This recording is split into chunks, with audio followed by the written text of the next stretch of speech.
نحمده ونصلي على رسوله الكريم اما بعد فاعوذ بالله من الشيطان الرجيم بسم الله الرحمن الرحيم رب اشرح لي صدري ويسر لي امري واحلل عقدة من لساني يفقهوا قولي۔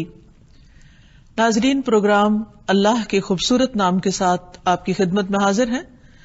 آج ہم انشاءاللہ اللہ سبحانہ وتعالی کے نام المتکبر پہ بات کریں گے۔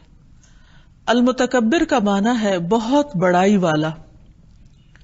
اللہ رب العزت وہ ذات ہے جو اپنی ذات، صفات، افعال اور اپنی سلطنت میں سب سے بڑا ہے، اس جیسا کوئی بھی نہیں۔ باقی تمام مخلوق اس سے چھوٹی ہے، حقیر ہے۔ وہ مخلوق کی تمام صفات سے برتر ہے، اس کی کوئی مثال اور نظیر نہیں۔ وہ اپنے بندوں پر ظلم کرنے سے بھی بہت بڑا ہے، یعنی باوجود اس کے کہ بندے بہت گناہ کرتے ہیں لیکن اس کے باوجود وہ ان کو برداشت کرتا ہے اور اپنی مخلوق میں سے کسی پر ذرہ برابر بھی ظلم نہیں کرتا۔ اللہ سبحانہ وتعالیٰ کے اس نام کا ذکر قرآن مجید میں بھی آتا ہے اور حدیث شریف میں بھی۔ قرآن مجید میں اللہ تعالیٰ کی اور بہت سی صفات کے ساتھ اس کا بھی ذکر ہے، العزیز الجبار المتکبر۔ اور حدیث میں آتا ہے کہ ایک مرتبہ نبی صلی اللہ علیہ وسلم منبر پر تشریف فرما تھے کہ آپ نے یہ آیت تلاوت فرمائی، والسماوات مطویات بیمینہ سبحانہ وتعالی عما یشرکون، کہ اور آسمان اس کے دائیں ہاتھ میں لپٹے ہوئے ہوں گے، پاک ہے وہ اور بہت بلند اس سے جو وہ اس کا شریک ٹھہراتے ہیں۔ اور پھر فرمانے لگے کہ اللہ تعالیٰ اپنی بزرگی خود بیان کرے گا، یعنی قیامت کے دن جب سارے آسمان اس کے ہاتھ میں ہوں گے، اور فرمائے گا انا الجبار، میں ہوں جبار، انا المتکبر، میں ہوں متکبر، انا الملک، میں ہوں بادشاہ، انا المتعالی، میں ہوں غالب، بلند۔ حقیقت یہ ہے کہ سب بڑائی اللہ سبحانہ تعالیٰ کے لیے ہے، زمینوں میں بھی اور آسمانوں میں بھی۔ سورۃ الجاثیہ میں ارشاد باری تعالیٰ ہے، وَلَهُ الْكِبْرِيَاءُ فِي السَّمَاوَاتِ وَالْأَرْضِ، اور اسی کے لیے آسمانوں اور زمین میں سب بڑائی ہے۔ ایک حدیث کے مطابق جنت عدن میں جب بندے اپنے رب کو دیکھیں گے تو اس وقت سوائے عظمت کے پردے کے کوئی چیز اس کے چہرے پر نہ ہوگی، یعنی یہ بڑائی اس کے لیے ہمیشہ کے لیے ہے، اور اللہ سبحانہ وتعالیٰ کے علاوہ کسی اور کے لیے یہ بڑائی ہے ہی نہیں۔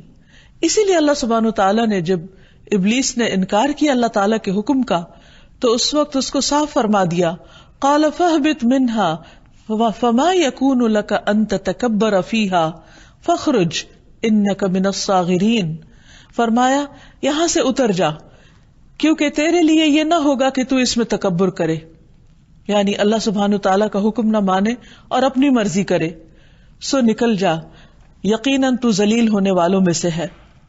رسول اللہ صلی اللہ علیہ وسلم اللہ سبحانہ تعالیٰ کی اس بڑائی کا اظہار اپنے رکوع اور سجدوں میں کیا کرتے تھے، اور یہ دعا کثرت سے مانگتے تھے، سبحان ذی الجبروت والملکوت والکبریاء والعظمہ، تمام پاکی اللہ کے لیے ہے جو طاقت اور سلطنت والا ہے، جو کبریائی اور عظمت والا ہے، یعنی انتہائی بندگی کے مقام پر رکوع اور سجدے کی حالت میں رسول اللہ صلی اللہ علیہ وسلم اللہ تعالیٰ کی اس بڑائی کا اقرار کیا کرتے تھے۔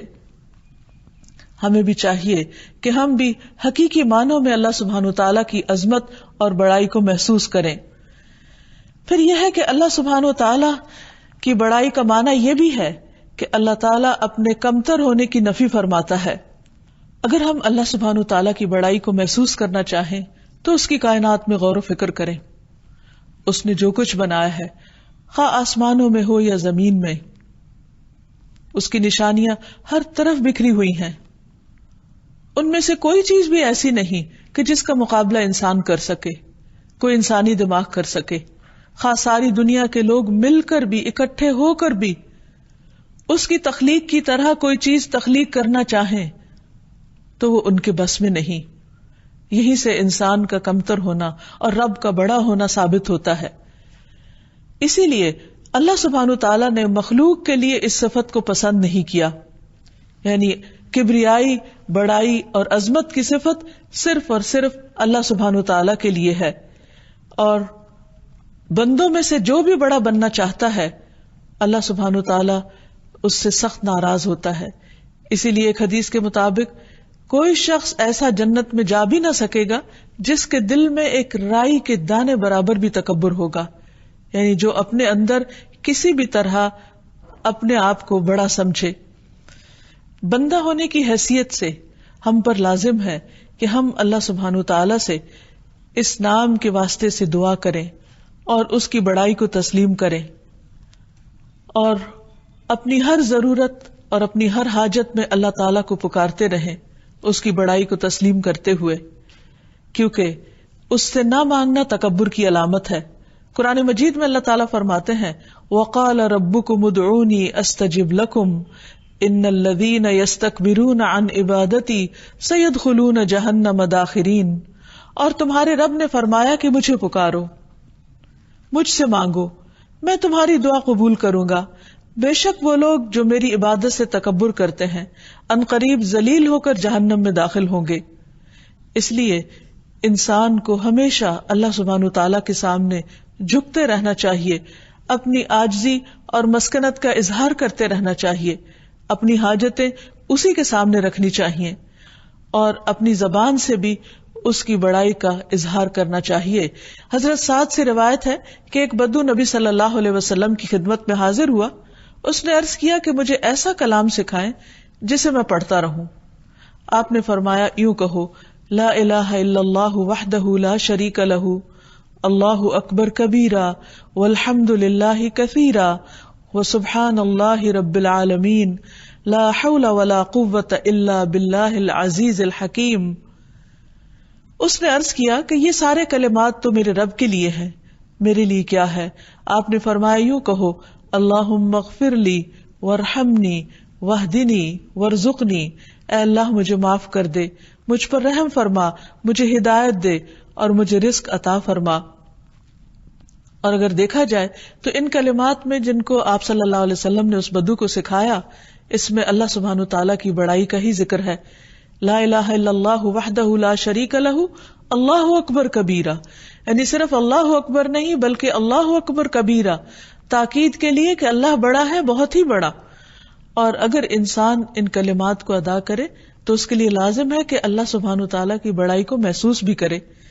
جب انسان اس بات پر ایمان لے آتا ہے کہ سب بڑائی اللہ ہی کے لیے ہے تو وہ تکبر سے بچنے کی کوشش کرتا ہے.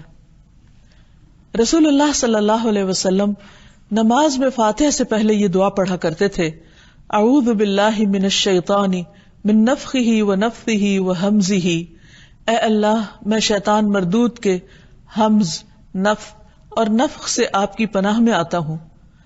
نفخ سے مراد شعر ہے، اور نفخ سے مراد تکبر ہے، اور ہمز سے مراد موت ہے. یعنی انسان اپنی نمازوں میں اور اس کے علاوہ بھی شیطان کے تکبر ڈالنے سے اپنے آپ کو اللہ کی پناہ میں دے، کیونکہ شیطان نے خود تکبر کیا اور وہ چاہتا ہے کہ انسان کے اندر بھی یہ خرابی پیدا ہو تاکہ وہ اللہ سبحانہ تعالیٰ سے دور ہو جائے. انسان کو اس بات سے بھی بچنا چاہیے کہ اپنی نگاہوں میں خود بڑا بنے، یعنی اپنے آپ کو بڑا سمجھے. صحیح مسلم کی ایک روایت میں ہمیں یہ دعا سکھائی گئی ہے کہ ہم اللہ سبحانہ تعالیٰ کی پناہ چاہیں کہ ہم اپنے نفس میں اپنے آپ کو بڑا سمجھیں. فرمایا انی اعوذ باللہ ان اکون فی نفسی عظیما وعند اللہ صغیرا، میں اللہ کی پناہ مانگتا ہوں اس بات سے کہ میں اپنے آپ کو بڑا سمجھوں اور اللہ کے ہاں چھوٹا سمجھا جاؤں. یعنی یہ انسان کے لیے کس قدر دھوکے کی بات ہے، اپنے نفس کو فریب دینے کی بات ہے کہ انسان اپنے آپ کو بڑی چیز سمجھے اور اللہ کے ہاں اس کا کوئی بھی مقام نہ ہو، کوئی بھی مرتبہ نہ ہو، بلکہ اللہ سبحانہ تعالیٰ اس کے اس سوچ کی وجہ سے، اس احساس کی وجہ سے اس پر ناراض ہوتا ہو. چونکہ ساری بڑائی اللہ سبحانہ تعالیٰ کو زیبا ہے، اس لیے بندوں کو ہر قیمت پر، ہر صورت میں تکبر سے بچنا چاہیے. جب ایک بندہ اللہ سبحانہ تعالیٰ کے متکبر ہونے پر یقین رکھتا ہے تو پھر وہ تکبر سے بچنے کی کوشش کرتا ہے. تکبر دراصل ہے کیا جو بندوں کے حق میں ناپسندیدہ ہے؟ نبی صلی اللہ علیہ وسلم نے خود اس کی وضاحت فرما دی کہ الکبر بطر الحق وغمط الناس، تکبر تو حق کی طرف سے منہ موڑنا اور دوسرے لوگوں کو کمتر سمجھنا ہے. اور ذرا برابر بھی تکبر انسان کو جنت میں جانے سے روک دے گا. ایک مرتبہ عبداللہ بن عمر اور عبداللہ بن عمر مروا کے مقام پر آپس میں انہوں نے ملاقات کی. تو عبداللہ بن عمر کے جانے کے بعد عبداللہ بن عمر بیٹھ کر رونے لگے. کسی نے ان سے پوچھا کہ آپ کیوں رو رہے ہیں؟ انہوں نے کہا کہ ابھی مجھ سے عبداللہ بن عمر نے ایک حدیث بیان کی ہے جس میں انہوں نے خود نبی صلی اللہ علیہ وسلم کو یہ فرماتے ہوئے سنا کہ وہ شخص جنت میں داخل نہ ہوگا جس کے دل میں رائی کے ایک دانے برابر بھی تکبر ہوگا، اللہ اسے چہرے کے بل جہنم میں اوندھا کر کے ڈال دے گا. ایک اور روایت میں آتا ہے، حارثہ بن وہب کہتے ہیں کہ میں نے خود رسول اللہ صلی اللہ علیہ وسلم کو فرماتے ہوئے سنا، کیا میں تمہیں اہل جنت کے بارے میں نہ بتاؤں؟ ہر وہ آدمی جو کمزور ہو اور اسے دبایا جاتا ہو، لیکن اگر وہ اللہ کے نام کی قسم کھا لے تو اللہ تعالیٰ اس کی قسم پوری کر دے. اور کیا میں تمہیں اہل جہنم کے بارے میں نہ بتاؤں کہ کون ہوں گے جہنم کے لوگ؟ فرمایا، ہر وہ بدخلق آدمی، بد اخلاق آدمی جو کینہ پرور ہو، متکبر ہو، یعنی اس کی عادتیں بھی بری ہوں، لوگوں کے ساتھ معاملہ بھی برا ہو، اس کے دل میں لوگوں کے خلاف نفرت ہو، کینہ ہو، بغض ہو، اور اس کے ساتھ ساتھ اپنے آپ کو بڑی چیز سمجھتا ہو. یعنی یہاں پر جو لفظ استعمال ہوئے ہیں وہ عتل اس شخص کو کہتے ہیں جو بہت سخت طبیعت کا ہو کہ دوسرے لوگ اس سے بات نہ کر پائیں، اس کے ساتھ معاملہ کرتے ہوئے ڈریں. اور پھر جواز جو بہت کنجوس ہو اور لوگوں کے ساتھ بھلائی نہ کرتا ہو، اور جعزری تکبر کرنے والا اور اپنے آپ کو بڑی چیز سمجھنے والا. تو یہ صفات اور یہ بد اخلاقی جو ہے انسان کو جنت سے محروم کر سکتی ہے.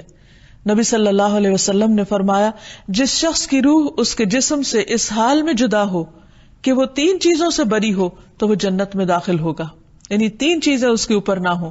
نمبر 1 قرض، یعنی اس کو کسی کا کچھ دینا نہ ہو. نمبر 2 تکبر نہ ہو اس کے اندر. اور نمبر 3 اس نے مال غنیمت میں کبھی خیانت نہ کی ہو. متکبر ہونا کسی کے لیے بھی زیبا نہیں، لیکن خاص طور پر اگر کوئی شخص محتاج ہو، فقیر ہو، یعنی دنیاوی اعتبار سے اس کا کوئی سٹیٹس نہ ہو اور اس کے باوجود اپنے آپ کو بڑی چیز سمجھے تو اس کے لیے اور بھی زیادہ برا ہے. رسول اللہ صلی اللہ علیہ وسلم نے فرمایا، 3 قسم کے آدمیوں سے اللہ تعالیٰ قیامت کے دن کلام نہ کرے گا اور نہ ان کو پاک کرے گا اور نہ ان کی طرف وہ دیکھے گا، بلکہ ان کے لیے دردناک عذاب ہوگا. نمبر 1 بوڑھا زانی، نمبر 2 جھوٹا حکمران، اور نمبر 3 تکبر کرنے والا فقیر. یعنی کچھ ہے نہیں لیکن اس کے باوجود اس کی اکڑ کہیں نہیں جاتی. اسی طرح ایک آدمی رسول اللہ صلی اللہ علیہ وسلم کے پاس بیٹھا ہوا بائیں ہاتھ سے کھا رہا تھا، تو آپ نے اس سے فرمایا کہ کل بھی یمینک، دائیں ہاتھ سے کھاؤ. تو اس نے کہا لستطعت، مجھ میں استطاعت نہیں، میں ایسا نہیں کر سکتا. تو آپ نے فرمایا تم کبھی نہ کر سکو گے، یعنی اگر تم میری بات کو مان نہیں رہے اور اس کو قبول نہیں کر رہے تو پھر تم کر بھی نہیں سکو گے. راوی کہتے ہیں کہ اس شخص کو تکبر نے ایسا کرنے سے روکا تھا، اور تکبر نام ہی اس چیز کا ہے کہ انسان حق کا انکار کر دے اور دوسرے لوگوں کو حقیر سمجھے. تو ہمارا معاملہ اللہ سبحانہ وتعالیٰ کے احکامات کے ساتھ اور نبی صلی اللہ علیہ وسلم کی سنت کے ساتھ کیا ہونا چاہیے کہ جب کوئی بھی چیز ہمارے سامنے آئے تو ہم دل و جان سے اسے ایکسپٹ کرنے والے ہوں، اس کو ماننے والے ہوں اور اس کو خوشی سے لینے والے ہوں. کیونکہ بعض اوقات انسان انا کا شکار ہو جاتا ہے، بعض اوقات اسے عزت کا مسئلہ بنا لیتا ہے، بعض اوقات اپنی مرضی کے خلاف سمجھتا ہے یا اپنی خواہشات کے اگینسٹ اس کو سمجھتا ہے، اور اس طرح وہ حق کو قبول نہیں کرتا. یعنی عام طور پر تکبر صرف فخر اور غرور کے معنی میں لیا جاتا ہے، یا جس کا انسان ظاہری طور پر اظہار کرتا ہے وہ تو ہے ہی، لیکن اگر انسان ظاہری طور پر اپنے آپ کو بہت ہمبل اور بہت عاجز بھی محسوس کروائے، لیکن جب اس کے سامنے حق بات کی جائے تو اس کو وہ قبول نہ کرے، اس معاملے میں سخت ہو جائے، تو یہ دراصل اس کے تکبر کی علامت ہے۔ تکبر کس طرح دور ہو؟ تکبر صرف اسی وقت دور ہو سکتا ہے جب انسان اپنی اصل پر غور کرے کہ وہ آیا کہاں سے ہے، اس کی تخلیق کس چیز سے ہوئی ہے، وہ کس چیز سے بنا ہے، اور پھر اس کے بعد اس کا انجام کیا ہے، مرنے کے بعد اس کے جسم کا حال کیا ہوگا، اور قیامت کے دن اس کا انجام کیا ہوگا۔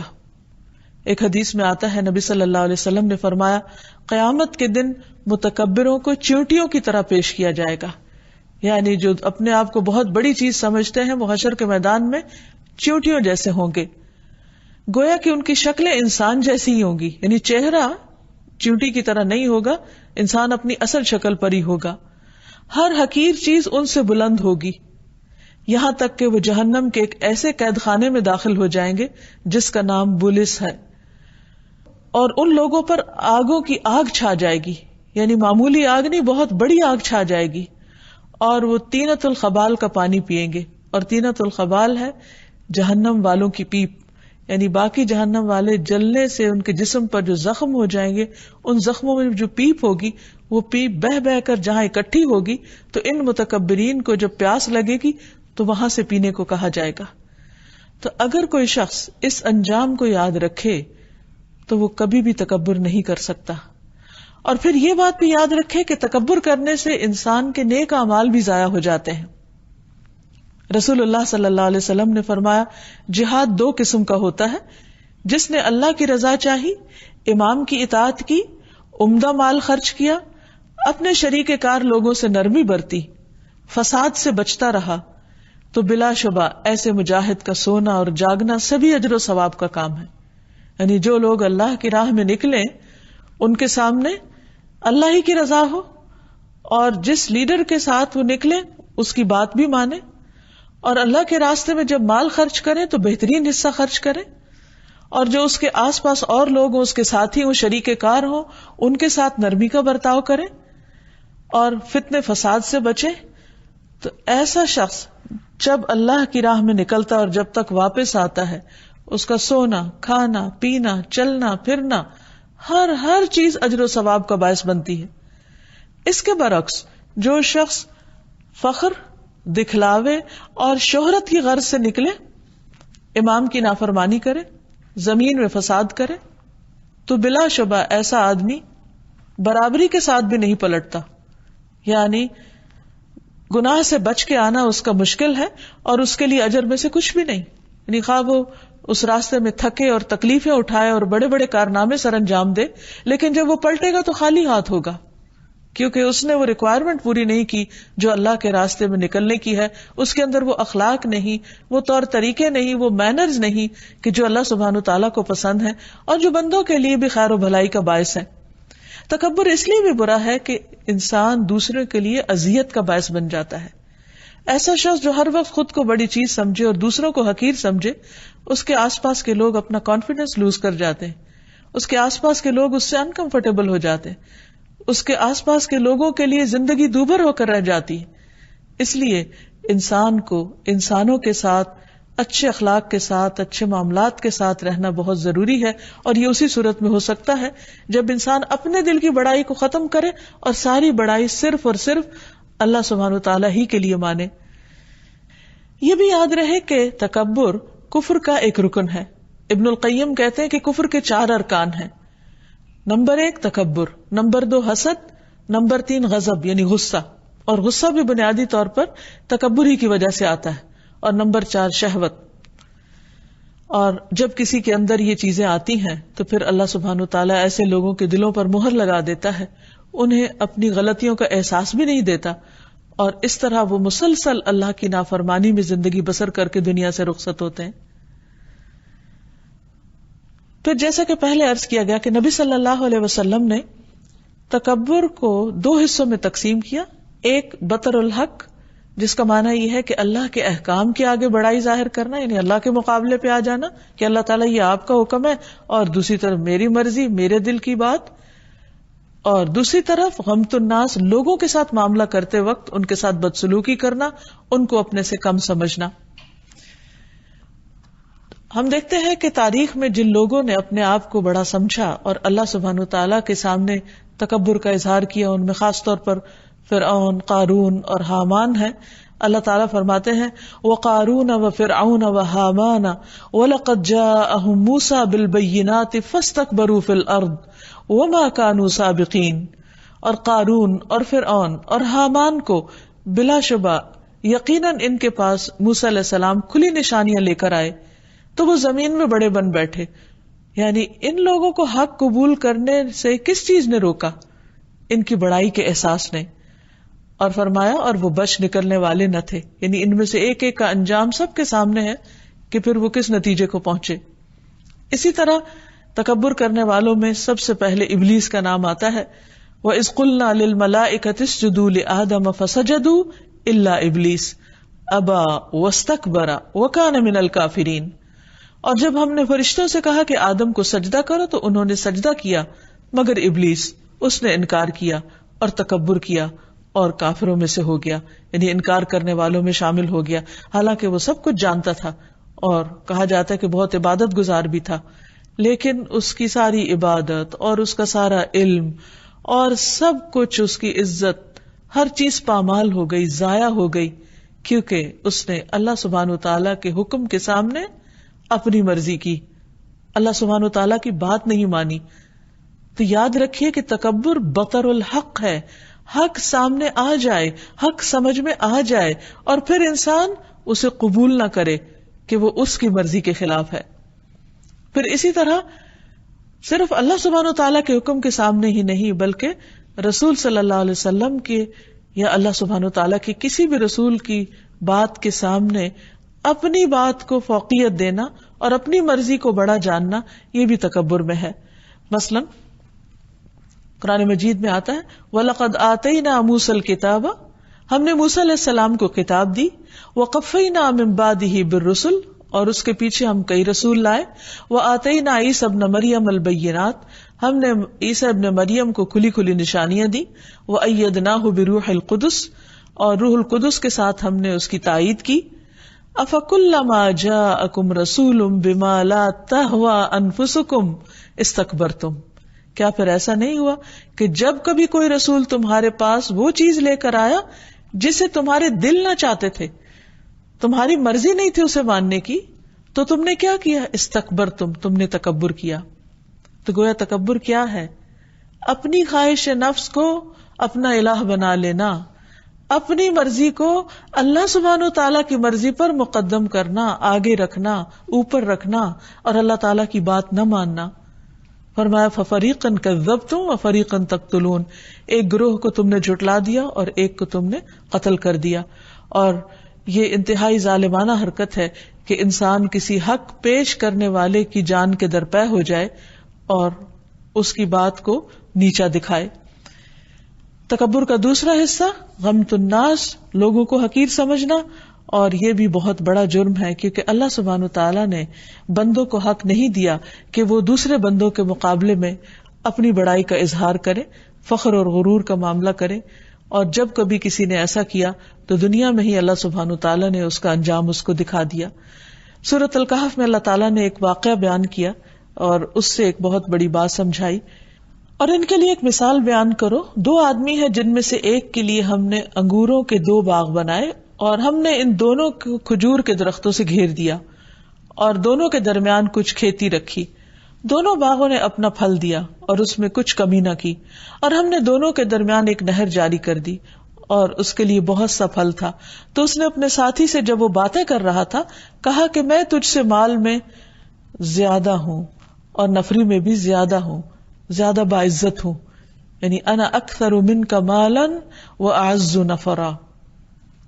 2 چیزوں میں اس نے تکبر کیا، ایک مال کے اعتبار سے اور ایک لوگوں کی تعداد کے اعتبار سے کہ میرے ساتھ زیادہ لوگ ہیں، میرا کنبہ قبیلہ بڑا ہے، اور جن لوگوں کے ساتھ میرا میل جول ہے وہ زیادہ باعزت لوگ ہیں، سٹیٹس والے لوگ ہیں. اللہ سبحانہ وتعالیٰ کو اس کی یہ بات بالکل پسند نہ آئی، اور ایک دن اچانک اس کے باغ پر آفت آ پڑی اور سب کچھ اس کا جل کر رہ گیا، سب کچھ ختم ہو گیا، کیونکہ اللہ سبحانہ وتعالیٰ کو تکبر کسی بھی صورت میں پسند نہیں.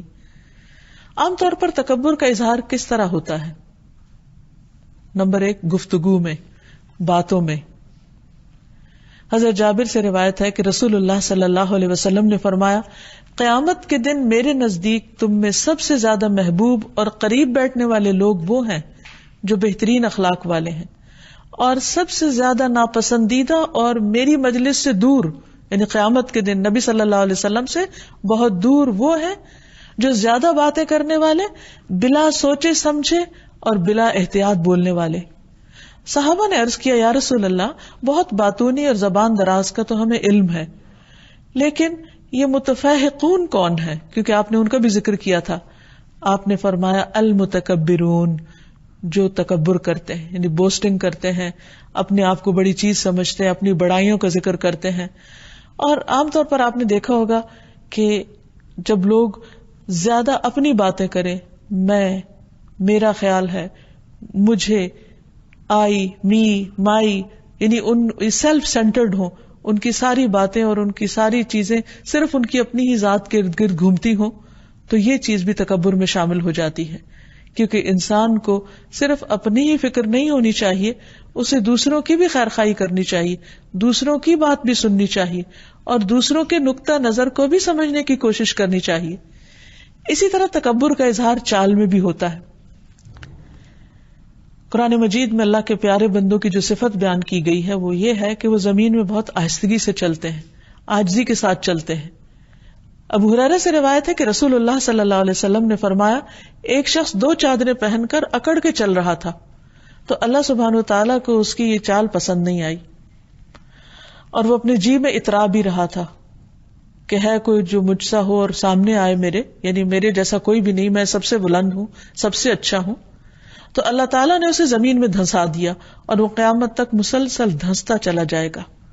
یعنی اللہ سبحانہ وتعالیٰ کو تکبر کسی صورت پسند نہیں. پھر اسی طرح لباس میں بعض اوقات کہ اپنے کپڑوں کو اس انداز میں پہننا یا زمین پہ لٹکانا جس سے تکبر کا اظہار ہوتا ہو، تو فرمایا کہ جس نے تکبر کی وجہ سے اپنا ازار یا قمیص یا پگڑی یا کوئی بھی چیز دراز کی یا لمبی کی یا لٹکائی تو قیامت کے دن اللہ تعالیٰ اس کی طرف نظر بھی نہیں کرے گا. پھر اسی طرح کھانے پینے میں بعض اوقات تکبر کا اظہار ہوتا ہے جس میں اسراف اور دکھاوا اور نمود و نمائش شامل ہو جاتی. نبی صلی اللہ علیہ وسلم نے فرمایا، کھاؤ پیو پہنو اور صدقہ کرو، لیکن اسراف نہ کرو اور تکبر بھی نہ کرو. پھر اسی طرح لوگوں میں نمایاں ہونا پسند کرنا، یعنی صرف وہ کام کرنا کہ جس میں انسان کے لیے شہرت یا بڑائی کا عنصر ہو. رسول اللہ صلی اللہ علیہ وسلم نے فرمایا، جو یہ چاہتا ہے کہ لوگ اس کے سامنے کھڑے ہوں، یعنی اس کو بڑا مان لیں، تو وہ اپنا ٹھکانہ جہنم میں تیار کر لے. اسی طرح بعض اوقات حسب نسب پہ تکبر کیا جاتا ہے، اپنے آپ کو خاندانی اعتبار سے بہت بڑا سمجھا جاتا ہے اور دوسرے خاندانوں کو حقیر سمجھا جاتا ہے. بعض نسلوں کو بعض پر فوقیت دے کر صرف کسی خاص نسل یا رنگ یا قومیت میں ہونے کو اپنی بڑائی کا ذریعہ سمجھ لیا جاتا ہے. تو یہ تمام چیزیں تکبر کی علامت ہے، ان سے بچنا چاہیے، کیونکہ تکبر نہایت خطرناک چیز ہے جس کی سزا آخرت کے علاوہ دنیا میں بھی انسان کو ملتی ہے. اب سوچنے کی بات یہ ہے کہ جب تکبر اللہ سبحانہ تعالیٰ کو اس قدر ناپسند ہے تو اس سے بچا کیسے جائے؟ تو پہلی بات یہ ہے کہ انسان اللہ سبحانہ تعالیٰ کے اس نام کو اچھی طرح سمجھ لے اور اس پر ایمان لے آئے، اس پر یقین رکھے کہ بڑائی صرف اللہ کے لیے ہے، عظمت صرف اللہ کے لیے ہے، اور اس کے علاوہ سب حقیر ہیں، سب کمزور ہیں. مالک صرف وہ ہے، باقی سب مملوک ہے. وہ خالق ہے، باقی سب مخلوق ہیں. وہ رب ہے اور باقی سب اس کے بندے ہیں. ہر چیز کا مالک وہ ہے. ہمارے پاس جو کچھ ہے یہ تو چند دن کے لیے ہے. جو ہی انسان کے دل میں یہ خیال آئے کہ میں بڑا ہوں تو فوراً اللہ سبحانہ تعالیٰ کی بڑائی بیان کرے. شیطان چونکہ خود متکبر ہے، وہ دل میں بار بار وسوسہ ڈالے گا. انسان کو جب بھی کوئی نعمت ملتی ہے تو اس کے اندر غرور آنے لگتا ہے تو ایسے موقع پر انسان اپنے نفس سے خود زیادہ آگاہ ہوتا ہے، جیسے قرآن مجید میں بھی آتا ہے بل الانسان علی نفسہ بصیرہ ولو القی معاذیرہ، بلکہ انسان اپنے نفس سے خود خوب آگاہ ہے کہ اب اس کے دل میں کس قسم کا خیال آ رہا ہے، خواہ وہ کتنی ہی معذرتیں پیش کرے۔ تو جو ہی ایسا کوئی وسوسہ آئے تو فوراً انسان اللہ کی بڑائی بیان کرے، وَرَبَّكَ فَكَبِّرْ، اور اپنے آپ کو اللہ کا بندہ کہے اور ہر حال میں تواضع اختیار کرے۔ نبی صلی اللہ علیہ وسلم کی اسوہ حسنہ کو اپنے سامنے رکھے۔ آپ صلی اللہ علیہ وسلم زمین پر بیٹھ جایا کرتے تھے، حالانکہ آپ سے بڑا درجہ اور مقام کس کا ہو سکتا ہے۔ زمین پہ بیٹھ کے کھانا کھاتے، بکری کا دودھ خود دو لیا کرتے، جو کی روٹی کی دعوت دینے والے غلام کی دعوت قبول کر لیا کرتے۔ تو انسان ایسے تمام مواقع پر پریکٹیکلی اپنے نفس کے اپوزٹ جا کر وہ کام کرے کہ جس میں عاجزی کا اظہار ہو، دکھاوے کے لیے نہیں بلکہ اپنے نفس کے علاج کے طور پر۔ نبی صلی اللہ علیہ وسلم گدھے کی سواری کر لیا کرتے تھے، خادم کے ساتھ بیٹھ کے کھانا کھا لیا کرتے تھے۔ تو اس لیے کبھی انسان کم وقت سواری پر سوار ہو جائے، کم قیمت کپڑا پہن لے اور اس کو اپنی شان کے خلاف نہ سمجھے، پھر اپنے نفس کو سدھارنے کے لیے مختلف قسم کے کام کرے۔ جیسے ہم دیکھتے ہیں کہ عبداللہ بن سلام کے بارے میں آتا ہے کہ ان کا گزر بازار سے ہوا تو ان کے اوپر لکڑیوں کا ایک بہت بڑا گٹھا تھا، خود لکڑیاں اٹھا کے جا رہے تھے۔ تو کسی نے ان سے عرض کیا کہ آپ نے یہ کس وجہ سے اٹھا رکھا ہے، حالانکہ اللہ نے آپ کو بہت مال دے رکھا ہے، آپ کو ضرورت نہیں خود اٹھانے کی، آپ کسی سے اٹھوا لیں۔ تو انہوں نے کہا کہ میں اپنے تکبر کو دور کرنا چاہتا ہوں، میں اپنے نفس کا علاج کرنا چاہتا ہوں، کیونکہ میں نے رسول اللہ صلی اللہ علیہ وسلم کو یہ فرماتے ہوئے سنا تھا کہ وہ شخص جنت میں داخل نہ ہو سکے گا جس کے دل میں ذرہ برابر بھی تکبر ہوگا۔ تو اگر ذرے کے برابر بھی ایسا کوئی خیال دل میں آنے لگے تو انسان اپنے نفس کے خلاف جا کر کچھ نہ کچھ ایسا کام کرے کہ جس سے وہ خیال نکل جائے۔ پھر اسی طرح ہم دیکھتے ہیں حضرت عمر رضی اللہ تعالیٰ عنہ کو کہ جس وقت اللہ سبحانہ وتعالیٰ نے ان کو بہت بڑی فتح عطا فرمائی، روم فتح ہو گیا، بیت المقدس فتح ہو گیا، تو حضرت عمر جس اونٹ پر جا رہے تھے وہ باری باری ان کا غلام اور وہ اس کو چلاتے تھے۔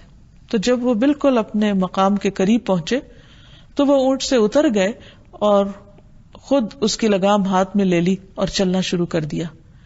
اتنے میں حضرت ابو عبیدہ کو پتہ چلا تو وہ فوراً حضرت عمر کے پاس پہنچے، کہنے لگے کہ آپ نے یہ کیا کیا ہے اور آپ کس طرح چل رہے ہیں، اس سے کہیں دشمنوں کے دلوں میں ہماری ہیبت کم نہ ہو جائے۔ تو اس وقت حضرت عمر سخت ناراض ہوئے، کہا کہ اگر ابو عبیدہ تم نہ ہوتے تو میں تمہیں بہت سخت سزا دیتا۔ تم نہیں جانتے کہ اللہ سبحانہ وتعالیٰ نے ہمیں کس چیز کی وجہ سے عزت عطا کی ہے؟ وہ عزت ہمیں صرف اسلام کی وجہ سے ہے۔ اگر ہم اسلام کے علاوہ کسی بھی اور چیز سے بڑائی چاہیں گے تو اللہ ہم کو ذلیل کر دے گا۔ ہمیں کسی کے سامنے بھی کسی فتح کی وجہ سے یا کامیابی کی وجہ سے کسی تکبر کا مظاہرہ نہیں کرنا۔ یہ تھے وہ لوگ جن کے ہاتھوں پر روم اور ایران کی بڑی بڑی سلطنتیں فتح ہوئی تھی، جن کے ہاتھوں اللہ سبحانہ وتعالیٰ نے بڑے بڑے متکبروں کو زیر کیا تھا، لیکن ان کے اندر ذرہ برابر بھی تکبر نہیں آیا۔ ایک اور موقع پر حضرت عمر رضی اللہ تعالیٰ عنہ سے کسی نے کہا کہ اے عمر اللہ سے ڈرو، تو انہوں نے اپنا گال زمین پر رکھ دیا اور کہنے لگے کہ ہاں واقعی عمر کو اللہ سے ڈرنا چاہیے۔ اور آپ جانتے ہیں کہ عمر کون ہے؟ اللہ کے رسول صلی اللہ علیہ وسلم کے خلیفہ جن کو اللہ سبحانہ وتعالیٰ نے دنیا میں بہت بڑی فتوحات سے نوازا۔ اگر وہ اپنا گال زمین پر رکھ دیتے ہیں تو ایک عام انسان کے لیے کیا حکم ہو سکتا ہے؟ عام طور پر انسان کو تکبر کن چیزوں پر ہوتا ہے؟ مال کی وجہ سے، اولاد کی وجہ سے، خاندانی وجاہت کی وجہ سے، علم یا عبادت کی کثرت کے احساس کی وجہ سے۔ یہ تمام چیزیں انسان کے لیے نعمت ہیں، لیکن اگر ان سب کو انسان یہ سمجھے کہ یہ سب میرے اللہ نے مجھے دیا ہے، اس میں میرا کوئی کمال نہیں، تو انشاءاللہ انسان تکبر کا شکار نہیں ہوگا۔ اور اسی طرح یہ بھی کہ انسان جب اس کی غلطی پر اس کو کوئی اور احساس دلائے تو اس پر ناراض نہ ہو. اگر انسان کی اصلاح کے لیے کوئی شخص کوئی بات کہتا ہے اور وہ اس پر برا منا جاتا ہے، اس پر ناراض ہو جاتا ہے، تو یہ سراسر تکبر کی علامت ہے. کون انسان ایسا ہے جو غلطی نہ کرے؟ کون ہے جس سے کوئی خطا نہ ہو؟ ہم کمزور ہیں، ہم سے غلطیاں ہوتی ہیں، اور جب ہم اپنی غلطی کا اعتراف کرتے ہیں اور اللہ سبحانہ تعالیٰ کی بڑائی بیان کرتے ہیں تو اللہ تعالیٰ ہمارے گناہ کو معاف فرما دیتے ہیں. یونس علیہ السلام کی بخشش کس وجہ سے ہوئی تھی؟ لا الہ الا انت سبحانک، نہیں کوئی الہ مگر تو ہی پاک ہے، یعنی ہر غلطی نقص اور عیب سے پاک ہے. انی کنت من الظالمین، میں ظالموں میں سے ہوں، میں خطا کار ہوں. تو جب انسان اپنی غلطی کا اعتراف کر لیتا ہے تو وہ اللہ سبحانہ وتعالیٰ کے قریب ہو جاتا ہے. اسی طرح انسان جب سجدے کی حالت میں ہوتا ہے، سب سے زیادہ فزیکلی بھی چھوٹا اور سمٹ کر اللہ سبحانہ وتعالیٰ کے حضور اپنی پیشانی رکھ دیتا ہے، اور اس وقت سبحان ربی الاعلیٰ پڑھتا ہے، اپنے رب کی بلندی اور بزرگی کو یاد کرتا ہے اور اس کا ذکر کرتا ہے، تو حقیقت میں اس کے اندر عاجزی پیدا ہوتی ہے اور اللہ سبحانہ وتعالیٰ کی بڑائی کا احساس پیدا ہوتا ہے. تو اس لیے انسان اگر اپنے تمام اعمال سوچ سمجھ کر کرے، شعور کے ساتھ کرے، تو انشاءاللہ تکبر کا خاتمہ ہو سکتا ہے. پھر اسی طرح انسان ایسے الفاظ کے استعمال سے بھی بچے کہ جن سے تکبر جھلکتا ہو. ہر حال میں اللہ سبحانہ وتعالیٰ کی بڑائی بیان کرتا رہے، اور اگر انسان دن کے مختلف اوقات میں تکبیرات کا اہتمام کرے اور ان پر توجہ رکھے تو انشاءاللہ یہ چیز بھی انسان کے دل میں اللہ کی عظمت کا احساس پیدا کریں گی. آپ دیکھیے کہ ہر نماز کے سے پہلے جو اذان ہوتی اس میں کئی بار اللہ اکبر دہرائی جاتی، اللہ اکبر اللہ اکبر اللہ اکبر اللہ اکبر، اور پھر اذان کے اختتام پر بھی اللہ اکبر کہ اللہ سب سے بڑا ہے، اللہ سب سے بڑا ہے.